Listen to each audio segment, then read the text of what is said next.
समझ लीजिए मैं 17-18 साल की स्मृति के साथ बैठी हूँ और मैं कहती हूँ आप अपने बाल काटो और आप लड़कों की तरह कपड़े पहनो। आप ऐसे ये सब नहीं पहनोगे, आप नेल पॉलिश नहीं लगाओगे, आप लिपस्टिक नहीं लगाओगे, आप आईलाइनर नहीं लगाओगे, आपको लड़कों की तरह रहना है। आपको कैसा महसूस होगा? You will feel there something wrong. Exactly that feeling I had when I was growing. जो ये ट्रांजिशन की जो एक जर्नी है, ये बहुत ही चैलेंजिंग है। जो ट्रांजिशन होता है from a male body to a female body, वो कितना चैलेंजिंग होता है। इसके लिए काफ़ी साल लगते हैं, काफ़ी वक्त लगता है, काफ़ी फिनेंसेस लगते हैं। जो मेरे डॉक्टर थे उन्होंने मेरे को ये बोला था कि तुम अकेले मत रहना, कोई होना चाहिए आसपास। अगर कोई बच्चा ट्रांजिशन करना चाहता है तो that should be under a care of parents. हमारी ज़िंदगी सिर्फ जेनाइटल्स पे आके नहीं टिकती है, हम उससे कहीं आगे की बात कर रहे हैं। When you were what you always wanted, जब आपको वो चीज़ मिल गया था, तब आपका क्या रिएक्शन था? When I woke up after my surgery went on for 11 hours, जब मेरी आँख खुली, जब मेरे को होश आया, so there was a sense of calm. Finally मेरी रूह है, जो मेरी आत्मा है और जो मेरा शरीर है, वो एक हो गए हैं। फ्यूचर कहाँ देखते हैं आज से 10 साल बाद? अगर आज से 10 साल बाद स्ट्रेट बात करते हैं तो मैं अपने आप को पॉलिटिक्स में देखती हूँ।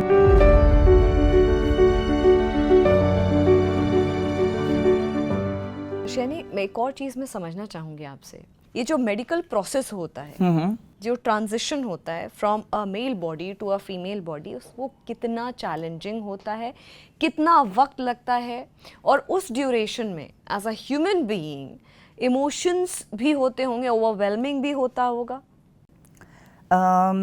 ऑनेस्टली स्मृति, मैं इस चीज़ को थोड़ा सा ट्विस्ट से एक्सप्लेन करती हूँ। समझिए कि आपने भी एक अपनी ज़िंदगी जी है। समझ लीजिए मैं 17-18 साल की स्मृति के साथ बैठी हूँ और मैं कहती हूँ आप अपने बाल काटो और आप लड़कों की तरह कपड़े पहनो। आप ऐसे ये सब नहीं पहनोगे, आप नेल पॉलिश नहीं लगाओगे, आप लिपस्टिक नहीं लगाओगे, आप आईलाइनर नहीं लगाओगे, आपको लड़कों की तरह रहना है। How would you feel? आपको कैसा महसूस होगा? You will feel there something wrong. Exactly that feeling I had when I was growing, that I was feeling, and this conversation goes beyond your genitals. हमारी ज़िंदगी सिर्फ जेनाइटल्स पे आके नहीं टिकती है, हम उससे कहीं आगे की बात कर रहे हैं। तो जो ये ट्रांजिशन की जो एक जर्नी है, ये बहुत ही चैलेंजिंग है for every individual, because I will tell you what, it starts with hormonal replacement therapy. पहले तो आपको साइकेट्रिक एनालिसिस होते हैं आपके, कि आपको ये इंडिया के अंदर रूल्स हैं अभी भी कि आपको साइकेट्रिक एनालिसिस कराना पड़ता है, जिसमें आपको साइकेट्रिक टेस्ट होते हैं आपके, कि जहाँ से आपको एक साइकेट्रिस्ट पूछता है क्वेश्चंस, आपको बहुत अलग अलग तरह के चित्र दिए जाते हैं, उनको समझना, उनको समझाना, उनके बारे में लिखना, रिटन टेस्ट होता है। तो ये सारे टेस्ट हैं। उसके बाद वो आपको अप्रूव करते हैं कि आप इस प्रोसेस में जाने के लायक हो या नहीं। Because it is I would say that it is not a bad thing to do. Because क्या है, काफ़ी सारे लोग ना समझ नहीं पाते इस चीज़ को कि that it is an irreversible process, कि अगर आपने एक बार अपना लिंग परिवर्तन कर लिया तो आप दोबारा उस लिंग में वापस नहीं जा सकते हो। तो इसलिए आपको साइकोलॉजिकली बहुत स्ट्रांग होना पड़ता है। उसके बाद आपका आता है हार्मोनल रिप्लेसमेंट थेरेपी, जहाँ पे हमको सबको पता है कि हमारी बॉडी में फीमेल हार्मोन्स होते हैं, मेल हार्मोन्स, और ये सबके बॉडी में होता है, irrespective of you being woman, I am being man, और व्हाटएवर। जो हमारे हार्मोन्स होंगे वो मेल हार्मोन्स भी होते हैं, फीमेल, बट ये होता है कि फीमेल हार्मोन्स फीमेल्स में ज़्यादा होते हैं, मेल हार्मोन्स कम होंगे, और मेल बॉडी में मेल हार्मोन्स ज़्यादा होते हैं, फीमेल हार्मोन्स कम होते हैं। तो when I got my hormonal test, thankfully मेरी बॉडी में बहुत कम मेल हार्मोन्स थे, फीमेल हार्मोन्स आते थे, but then again I had to undergo the hormonal therapy. अब जो यहाँ पे हार्मोनल थेरेपी स्टार्ट होती है, that is the most challenging time, क्योंकि जब आपके हार्मोन्स बदल रहे हैं, आपके जो मूड स्विंग्स हो रहे हैं, आपको जो डिप्रेशन हो रहा है, it's like you as a woman can understand when you have your menstrual cycles. So that hormonal turmoil that you go through, it's 100 times of that a person goes through when you're having your hormonal replacement therapy. तो in fact जो मेरे doctor थे उन्होंने मेरे को ये बोला था कि तुम अकेले मत रहना, कोई होना चाहिए आसपास। सो दैट इज़ वाई आई से कि इसको हमको बचपन से बताना चाहिए, कि बिकॉज अगर कोई बच्चा ट्रांजिशन करना चाहता है तो that should be under a care of parents, क्योंकि जो पेरेंट्स आपको समझा के, आपको प्यार से, आपको केयर से इस जर्नी को पार करने में हेल्प कर सकते हैं, वो कोई नहीं करता. आज की डेट में मैंने देखा है so many young transgender people who are supported by family. I feel so happy and I feel so amazing about the fact that parents are coming out and they are supportive towards their child, because what matters to them is कि वो उनका बच्चा सबसे ज़रूरी है, दुनिया नहीं. तो वो हार्मोनल थेरेपी होती है स्मृति, ज़मीन आसमान बन जाता है, आसमान ज़मीन हो जाती है. ये मैं बताती हूँ आपको. इस मतलब इतना कुछ इंसान को झेलना पड़ता है.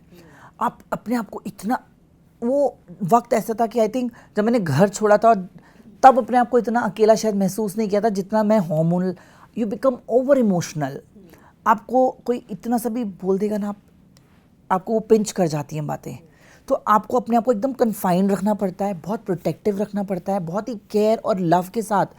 और ये चीज़ आपको बहुत कम होता है कि जो बाहर से मिल जाती है. And I was thankfully lucky that I had couple of my friends who understood me, who took my mood swings, who dealt with my depression, कि उन लोगों ने मेरी हेल्प की.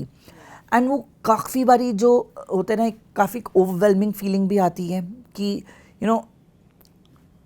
एंड एक इमोशनल कहते हैं इमोशनल जाल में फंस जाते हो, जहाँ पे आप कई बार तो इतने खुश हो जाते हो कि नहीं, जो मैं चाहती थी एक्चुअली में I am achieving that eventually. And कई बार लगता है कि नहीं, क्या हो रहा है मेरे साथ, like what am I going through. So ये बहुत चैलेंजिंग है. उसके बाद कि काफ़ी आगे के प्रोसेस भी बहुत चैलेंजिंग होते हैं. आप देखिए, आपके शरीर में खरोच आता है, उसको भी भरने में वक्त लगता है. यहाँ पे आप एक लिंग परिवर्तन कर रहे हो, आपको there are different kind of surgery. Breast augmentation होती है, फेशियल फेमिनाइजेशन होती है, योर जेंडर रीअसाइनमेंट और जेंडर इनकॉन्ग्रुएंट सर्जरी बोलते हैं, जेंडर कॉन्ग्रुएंट सर्जरी. सो ये काफ़ी सारी चीज़ें होती है. Very challenging life and it is not an overnight process. इसके लिए काफ़ी साल लगते हैं, काफ़ी वक्त लगता है, काफ़ी फिनेंसेस लगते हैं. तो आप सोचो कि एक इंसान जिसको अपने somebody who's trying to struggle to be what that person feels is struggling with so many challenges in life. कितने सारे challenges हैं, सिर्फ एक challenge नहीं है. तो ये एक जो जर्नी है वो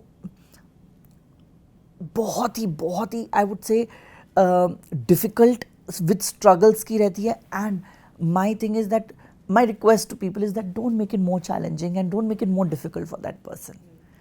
तो ये बहुत ही personally I am talking about it. मेरे को इतने इमोशंस मेरे उमड़ रहे हैं अंदर से कि मेरे को वो सारी चीज़ें याद आ रही हैं जो मैंने जिन चीज़ों से गुजरी हूँ, जो चीज़ें मैंने फेस की इस प्रोसेस के दौरान. And understand that let's make the world a better place to live for each other. Like we should not be creating this difficult situation for anyone. लेकिन जब ये पूरा प्रोसेस कंप्लीट हो गया था, when you were what you always wanted, जब आपको वो चीज़ मिल गया था, तब आपका क्या रिएक्शन था? when मतलब वो सारे चेंजेस आपके फेस से लेकर के, आपके हेयर से लेकर के, आपकी बॉडी से लेकर के, वो चेंजेस जब आ गए थे? सी ऑनेस्टली स्मृति, मैं थोड़ा सा ये बोलूँगी कि मेरी जो अपीयरेंस थी वो हमेशा से फेमिनिन थी.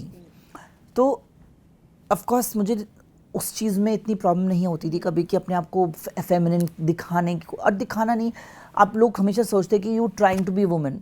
Okay, I am not trying to be woman, I am woman, but I am trying to achieve, and I am trying to achieve my womanhood with rightfully I'm trying to achieve it. मगर वो जो तो bodily changes, body के जो changes थे, of course आपके facial hair कम होते हैं, आपके आपकी जो स्किन है वो डिफरेंट हो जाती है, सॉफ्टर. आपके जो मसल्स होते हैं वो सॉफ्ट फैट में कन्वर्ट हो जाते हैं. तो काफ़ी सारे चेंजेस आते हैं. तो जब वो सब चेंजेस आए थे and there was definitely an overwhelming feeling. Okay, I'm finally, there's a sense of achievement, that the sense of that okay, this is what I feel and finally I'm seeing it happen to me.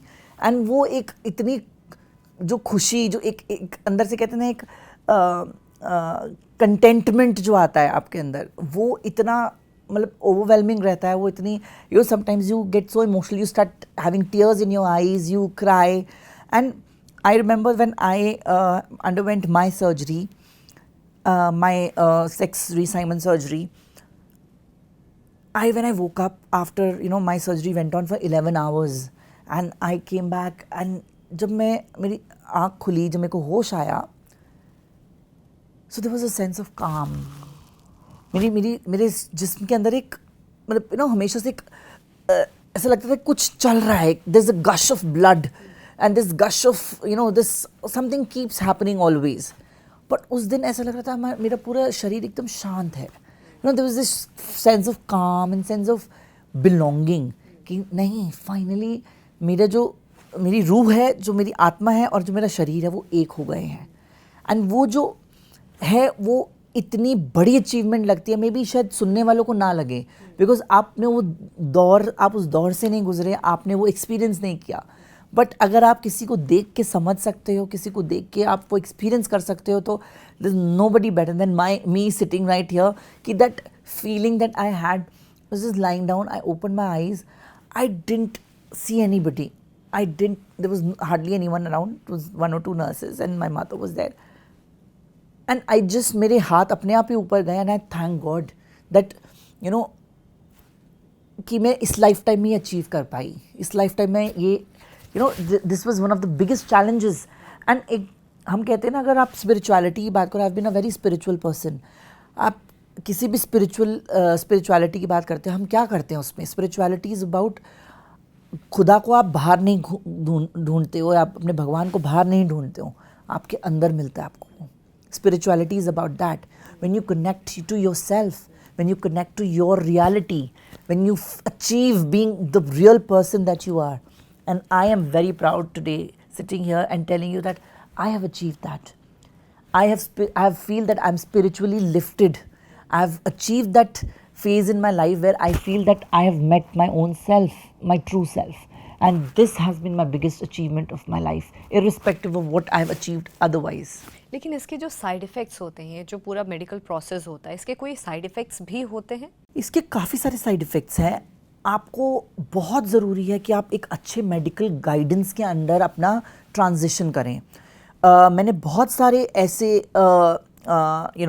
लोगों से मेरी मुलाकात हुई है, बहुत सारे ऐसे incidences देखे हैं जहाँ पे there's definitely a dark channel that runs through in every medical sphere. तो वो क्या होता है कि जहाँ पे आपको there are people who inject hormones on their own without consulting doctors. There are people who keep popping hormonal pills. There are people who are promising you fake surgeries. जो आपकी surgery, there are a lot of death that has been, which has not been even registered. So there are a lot of doctors which are not registered, but they tell you because वो कहते हैं कि हम ये कर सकते हैं और आप आ जाओ हमारे पास. अब क्या होता है, आप इंसान को समझो जो इस असमंजस से गुजर रहा है, उसके लिए इतनी डेस्परेशन होती है कि अपनी बॉडी को अपने सोल से मिलवाने की, कि उसको लगता है कि हाय वो तो भगवान है मेरे लिए. तो वो आप पहुंच जाते हो. आपको I wouldn't say that it is it is something which is completely bad that you're undergoing it. But अगर आप अपने transition कर रहे हो, तो आप please with patience, with medical correct knowledge के साथ करोगे तो बहुत better है. There are a lot of good doctors who are, आप उनके पहले तो डॉक्टर की हिस्ट्री देखो, उनको जानो, उनके पास जाओ, बात करो उनसे और समझो कि वो क्या आपकी बॉडी के साथ कर रहे हैं, उसके बारे में रिसर्च करो, पूरा बैकग्राउंड चेक करो. लेकिन जैसे कि जब एक बार ये हो गया ट्रांजिशन, उसके बाद आपको लगा कि कोई साइड इफ़ेक्ट्स होते हैं, मतलब चाहे मूड स्विंग, हेयर फॉल या कुछ ऐसा होता है, कोई साइड इफ़ेक्ट? ऑनेस्टली मेरे को देखो, सर्जरी है. सर्जरी मीन्स आपकी बॉडी में कट आ रहा है. आपकी बॉडी में कट आ रहा है तो आपकी बॉडी ऑफ कोर्स गुजरती है काफ़ी चैलेंजेस से. तो मेरे को of course initially I have been a very hyperactive person and I don't like sitting home. So मेरे को लग रहा था मेरी फिजिकली बॉडी बहुत वीक हो गई है, of course which happens to any surgery for that matter. उसके अलावा मुझे नहीं लगा कि मेरे को उसके अलावा कोई और, पर्सनली आई एम सेइंग कि उसके अलावा और कोई साइड इफ़ेक्ट एज सच लगा अपने लिए. हाँ, एक कॉम्प्लिकेशन ज़रूर आई थी मेरे को मेरे सर्जरी के दौरान, जो जिसको कहते हैं परफोरेशन हो गया था मेरे इंटेस्टाइन्स में, जो काफ़ी जानलेवा था। बट वो भी of course with right guidance and under the right set of doctors I was saved, and I sailed through that difficult phase, but then that is very rare. But उसके अलावा मेरे को तो लगता है कि मेरे अंदर की जो फेमिनिटी है, जो वुमनहुड है, I could relate to it more. Weakness लगी कभी? वीकनेस तो बहुत लगती, of course अभी भी लगती है कि that your body has not gone to like sometimes, like I would say that I was telling you about my journey of being from fat to fit. तो वो जर्नी में मैं 10-10 किलोमीटर भागती थी रोज़, I used to run every day. तो अब वो थोड़ा कम हो गया है, अब थोड़ा सा जितना स्टैमिना था वो बॉडी में कम हुआ। But yes, it is not something which I cannot regain. I will regain eventually, because your human body, you need to give time and you need to eat healthy. आपके lifestyle पे बहुत depend करता है कि आप कैसा lifestyle जी रहे हो।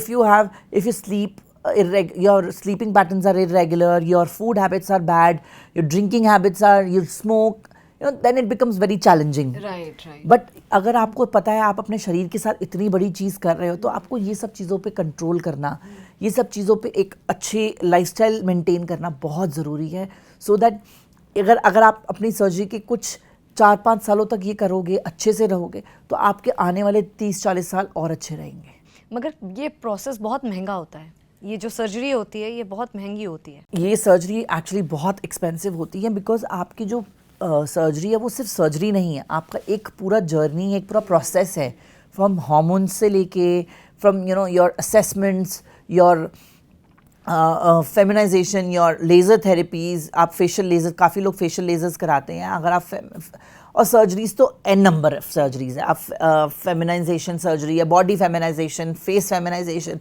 तो thankfully I didn't undergo anything, I just had my breast augmentation and my gender reassignment surgery. But उसके अलावा काफ़ी लोग होते हैं जो करते हैं, ठीक है, that is, I don't see it as something bad, it is, आपकी जो नीड है वो आपको खुद को पता है कि आपको क्या करना है ज़िंदगी में। तो मैं यही कहूँगी कि जो लोग आज की डेट में ना, हाँ, I wanted to bring this up, कि मैं बहुत सारे यंग ट्रांस जनरेशन को जो देखती हूँ, वो क्या है, वो ना धड़ाधड़ एक जैसे ना भेड़ चाल हो गई है कि now that we are so open, हर चीज़ के एक बून और बेन होता है। So when that we are so open and so communicative about existence of trans community, so वो लोग ना धड़ाधड़ बैक टू बैक सर्जरीज करा रहे हैं। there no time gap between, much time gap between hormonal therapies, and of course fake certificates बन जाते हैं hormones के। So understand that आप लोग जो अपने शरीर के साथ कर रहे हो बहुत बड़ा चैलेंज है, एंड बहुत ज़्यादा it can fall back at you in a very bad, repercussions बहुत ज़्यादा हैं इसके। तो आपको जो भी करना है, again please do it under the right medical help, और हर चीज़ को विद टाइम, हर चीज़ का वक्त होता है। एक अगर आप बीज भी बोते हो, वो आप उसके अंदर ज़्यादा पानी डालते रहोगे तो एकदम से नहीं उग जाएगा ना, पेड़ नहीं बन जाएगा। It takes time for it to grow to become a tree. तो आपको वो हर चीज़ को, अपने शरीर को उसको अचीव करने में, जो आपका मेन गोल है, उसको वक्त दो कि आपके आपका एक सर्जरी हुई है, आप उसके बाद अपने शरीर को हील करने के लिए वक्त दो, क्योंकि वो हीलिंग अगर आप बैक टू बैक करोगे तो आप अपने इम्यून सिस्टम के साथ खेल रहे हो, आप अपने स्टैमिना के साथ, अपने ऑर्गन्स के साथ खेल रहे हो। So that is very, I would say that's very, I do not recommend that. It's very, I commend it like completely that, it should not happen like that. आपकी बॉडी है, आपका अपना शरीर है, आपको अपने शरीर को समझना और समझाना दूसरों को बहुत ज़रूरी है। तो उसके लिए हर चीज़ को वक्त देना बहुत ज़रूरी है। आपसे शनि, मेरा लास्ट सवाल ये है कि अभी सुप्रीम कोर्ट का एक ऑर्डर आया है सेम सेक्स मैरिजेस को लेकर के, क्या कहेंगी आप? सी अगेन, आप सुप्रीम कोर्ट ने कुछ ऑर्डर नहीं दिया, इसको नकारा नहीं है, अगर आप समझे। और ये मैं ऑडियंस को भी समझाना चाहूँगी, बिकॉज मैं बहुत सारी रील देखती हूँ जहाँ पे इंस्टाग्राम पे लोग कह रहे हैं ओ सुप्रीम कोर्ट ने खारिज कर दिया, इसको रिजेक्ट कर दिया। नो, उन्होंने खारिज नहीं किया, उन्होंने बल्कि लाइफ एक और सॉल्व करी है। उन्होंने रिप्रेजेंटेशन ऑफ जेंडर डाइवर्सिटी बोली है in different different sections. And apart from that उन्होंने कहा कि we are not at the moment capable of taking this huge decision. So they have forwarded this to the parliament. आप उन्होंने government के हाथ में दिया. Because see we have to understand that how as a society are we prepared for it.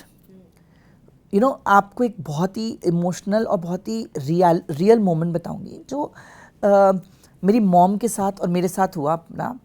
कि जहाँ पे मेरी मॉम ने मेरे को आके बोला, मतलब after years and years of, there was a phase where I did not speak to my family for a lot of time and I did not go and see them. And मेरी mom ने बाद में जब चीज़ें ठीक हुई, उनको समझ आया, and I never forced my self on them. तो जब उनको समझ में आया उन्होंने आके मुझे बोला कि sorry, I could not understand you just the way my friends and my mother also said sorry. But एक चीज़ मैं तेरे को समझाना चाहूँगी कि जैसे मैं एक औरत होके मुझे पता है कि इस देश में एक औरत का क्या स्ट्रगल रहा है. मेरी mom, my mother comes from कि वो उनकी 5 बहनें 3 भाई, तो that kind of large setup of the family. And जहाँ पे लड़कियों को जबकि मेरे नानू ने कभी भी they have never discriminated amongst boys and girls, but उनकी दादी थी जो डिस्क्रिमिनेट करती थी. और my mother was always been like this silently activist, feminist person that who's always believed in women empowerment and rights. तो उन्होंने कहा कि मैंने अपनी लाइफ में इतने challenges देखे एज एक औरत होने के साथ साथ, तो अपने बच्चे को उस चीज़ में जाते हुए और उससे डबल challenges देखते हुए मुझे घबराहट होती थी. मुझे डर लग रहा था कि मेरी लाइफ इतनी डिफ़िकल्ट रही तो इसकी तो मुझसे ज़्यादा रहेगी. तो मैं देखो अपोज नहीं करना चाहती थी, बट मेरे एक डर था. But you proved me wrong today, that you prove me wrong, that I forgot कि जो मैंने अपने लाइफ में चैलेंजेस जो फेस करके मैं ग्रो कर गई, तो मेरा बच्चा है वो इससे भी ज़्यादा आगे ग्रो करेगा. So that you have to understand. And society को समझने की ज़रूरत है, हमारे को भी ये समझने की ज़रूरत है कि इस society prepared to accept the same sex marriage.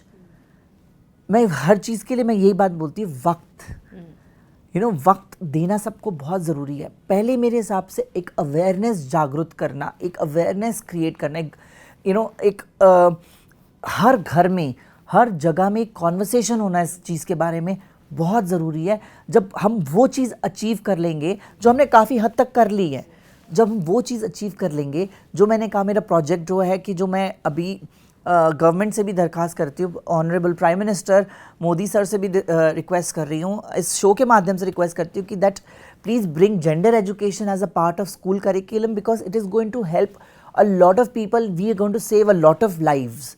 तो पहले हम वो एक धीरे धीरे ना एक स्टेप बाय स्टेप चलते हैं. पहले हम वो अचीव करते हैं and then of course same sex marriage is not a problem. It doesn't hurt you, it doesn't hurt me, and if it doesn't hurt me I have no problem with it. Last very quick, future कहाँ देखते हैं आज से 10 साल बाद खुद को?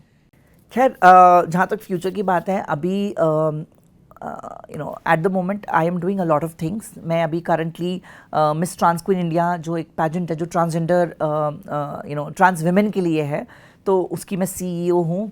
मैं इंडिया प्रेसिडेंट हूँ international association of working women की, जो US बेस्ड ऑर्गेनाइजेशन है, जिसमें मेरिल स्ट्रीप, माँ आनंद शीला, दीपा मेहता जैसे बड़े बड़े नाम जिनके साथ जुड़े हैं एज मेंबर्स. उसके अलावा मेरे को अभी इलेक्शन कमीशन ऑफ इंडिया ने दिल्ली का स्टेट आइकन डिक्लेयर किया, youth icon for the Delhi elections, upcoming Delhi elections. उसके अलावा मैं एज अ मॉडल और एक्ट्रेस भी काम कर रही हूँ. मेरी एक रियलिटी सीरीज़ आ रही है बहुत जल्द ऑन एन OTT प्लेटफॉर्म जो वायाकॉम 18 ने प्रोड्यूस की है.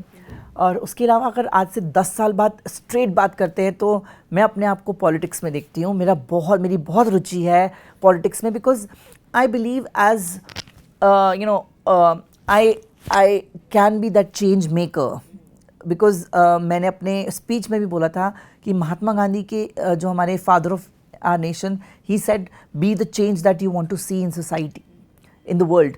So I would want to be that change. I would want to be that representation of transgender community in the parliament, not just for the heck of it, not just कि वो एक face बन के नहीं जाना मुझे वहाँ पे, मुझे ग्राउंड लेवल पे काम करना है, मुझे जो कम्युनिटी में प्रॉब्लम्स आती हैं उनको लाके आगे रखना है.